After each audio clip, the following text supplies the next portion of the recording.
Kalau yang wujud hanya Allah, katanya Allah, berarti kita sudah berlindung di sebalik rahasia di kita sudah berkalimah la ilaha illallah. Tidak perlu diucap, ketika kita berpulang pun sudah berkalimah. Artinya semasa hidup sudah ada jaminan insya Allah husnul khotimah. Karena yang berlafaz inilah mereka yang sudah mengenal Tuhan, yang sudah menyaksikan Tuhan di dalam kehadiran ibadahnya. Jadi itu aja, iya itu aja. Tapi itu puncaknya. Dan itu yang menjadi amalan datuk-datuk kita, para wali-waliullah yang tersembunyi. Oleh sebab itu mereka banyak berdiam, Bapak Ibu. Tapi diamnya ibadah, diamnya tidak bisa tercatat oleh para malaikat. Karena yang mampu dicatat malaikat ialah ibadah syariat. Kalau ibadah ruhani, hanya kita dengan Allah yang tahu. Oleh sebab itu terhindar daripada rasa ujub, rasa riya, rasa sombong. Berdiam jangan tidak ngapa-ngapain. Berdiam ibadah. Berdiam melihat ke kanan, ke kiri, ke atas, ke bawah, yang dilihat hanya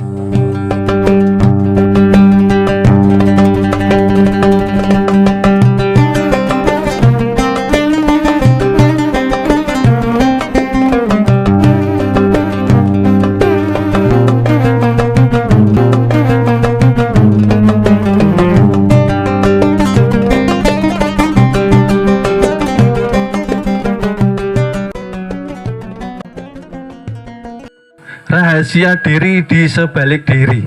Artinya apa? Ada satu rahasia di balik diri kita yang zahir, yang selama ini kita kenal hanya milik kita pribadi. Oh, ternyata ada rahasianya. Rahasia diri di sebalik diri. Untuk mengetahuinya kita harus mematikan keakuan diri, namanya ego, sebelum kita berpulang ke rahmatullah secara hakiki. Jadi harus mampu yang namanya mematikan itu mempanakan. Mempanakan itu menanggalkan. Menanggalkan itu melepaskan.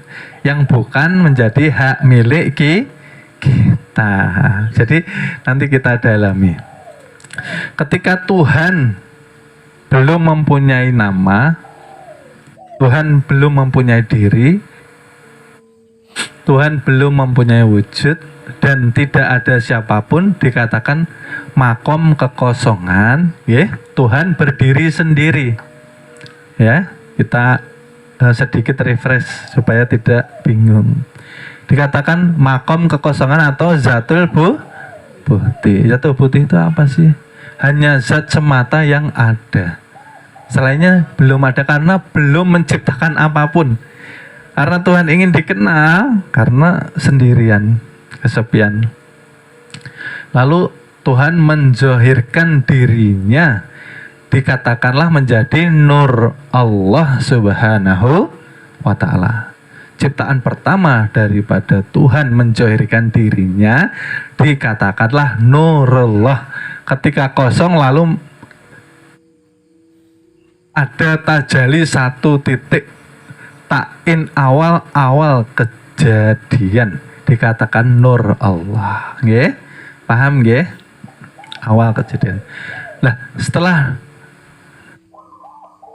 tampak sudah nurnya, dikatakan nur Allah, maka nur Allah menamakan dirinya menjadi Nur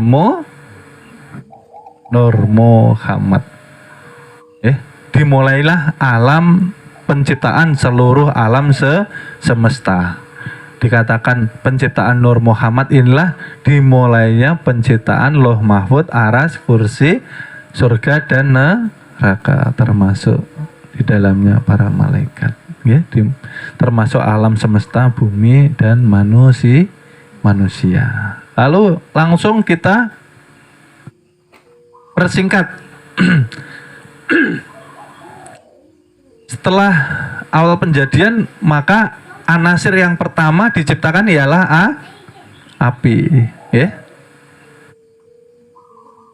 Api merupakan awal mula kejadian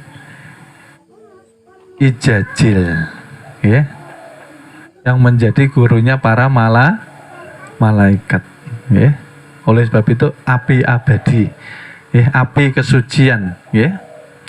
Anasir api lalu diciptakan anasir angin, air, tanah, lalu menjadi bumi. Oleh sebab itu di dalam bumi terkandung 4 anasir ini tadi, ya. Di dalam api mengandung hawa panas.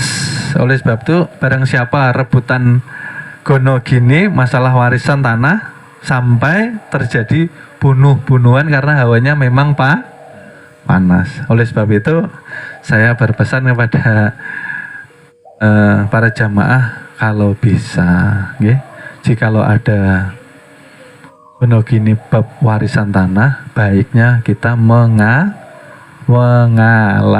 ya, karena dikhawatirkan yang tadinya saudara menjadi musuh, yang tadinya jadi keluarga menjadi orang lain hanya gara-gara warisan saja, tidak dibawa pulang, ya, karena hawanya panas di dalam bumi karena mengandung api, ya. Hati-hati urusan tanah, baiknya kita mengalah, ya. Lalu ketika Tuhan menciptakan Nabi Adam tidak memerlukan ayah dan kun fayakun, Tuhan mampu, ya. Tapi jatuh ke kita melalui ayah dan ibu. Ketika ayah dan ibu mengumpulkan rasa di dalam pernikahan yang suci, oleh sebab itu ayah dan ibu menyatukan air mani atau air rasa di dalam alam kesucian.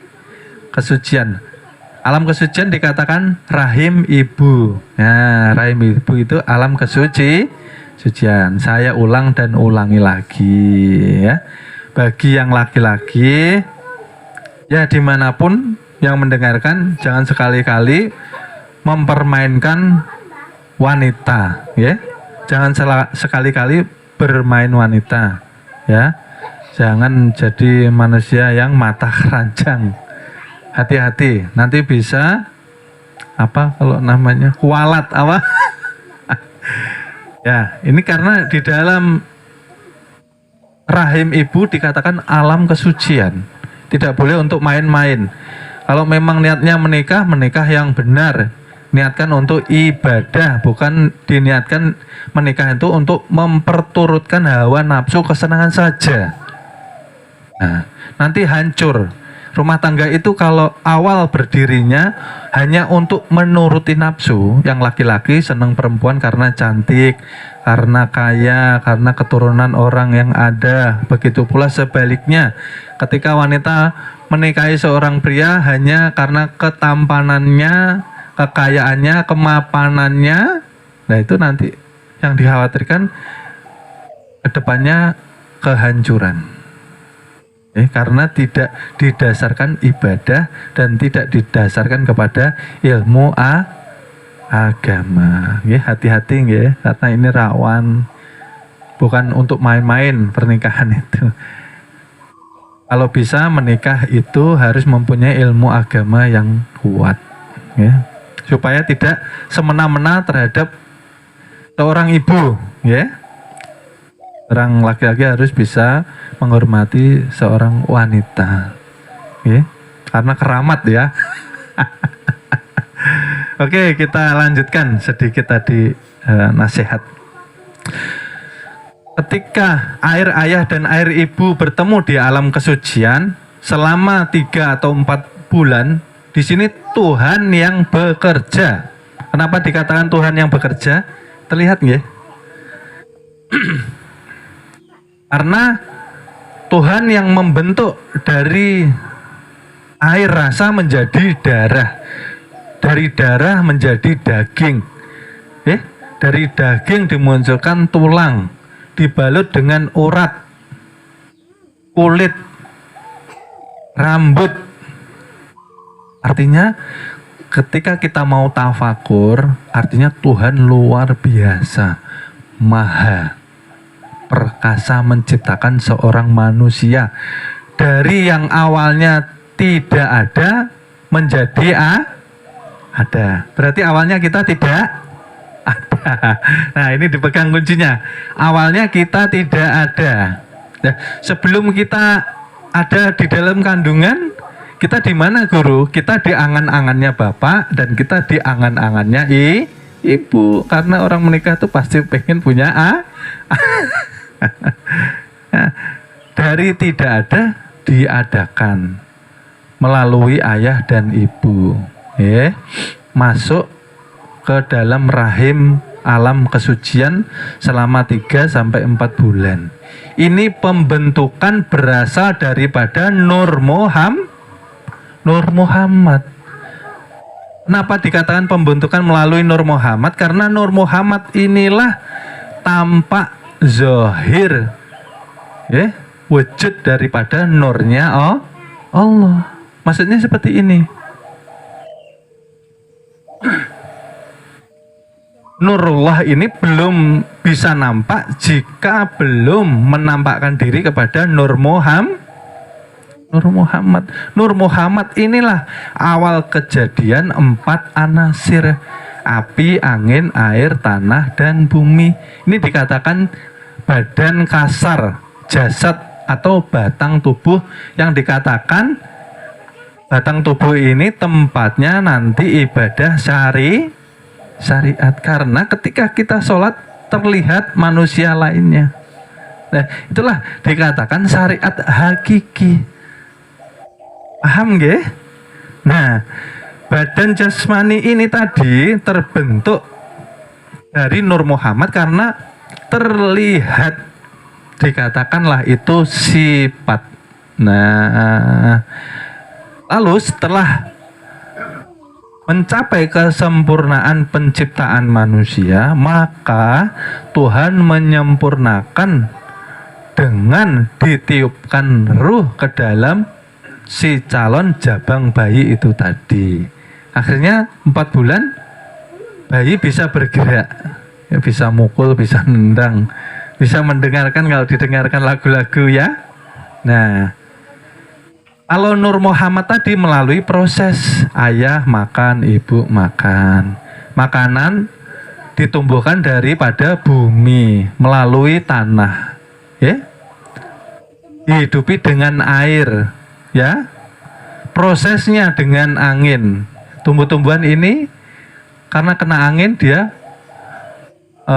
namanya bisa bertumbuh kembang, lalu disempurnakan dengan cahaya matahari. Artinya dalam semua makanan ayah dan ibu tadi terkandung seluruh anasir daripada Nur Muhammad. Pahamkah? Karena mustahil bapak ibu bisa melakukan kewajiban suami istri ketika di dalam keadaan lapar dan ada nafsu enggak? Tidak ada. Orang kalau kelaparan, kehausan, tidak mungkin mempunyai nafsu, ya kah? Tidak mungkin. Nah, seperti itu. Oleh sebab itu prosesnya zahir jasad jadinya. Lalu yang nurullah dikatakan zat itu tanpa proses. Oleh sebab itu dikatakan ditiupkan, tidak langsung. Lalu ketika nur Allah menjadi satu dengan Nur Muhammad, sempurna, dikatakan insan kamil mukam. Ya. Berarti yang ada ini insan kamil, bukan kita. Semenjak jadi insan. Mohon maaf, akan kami lanjut ke episode berikutnya. Terima kasih.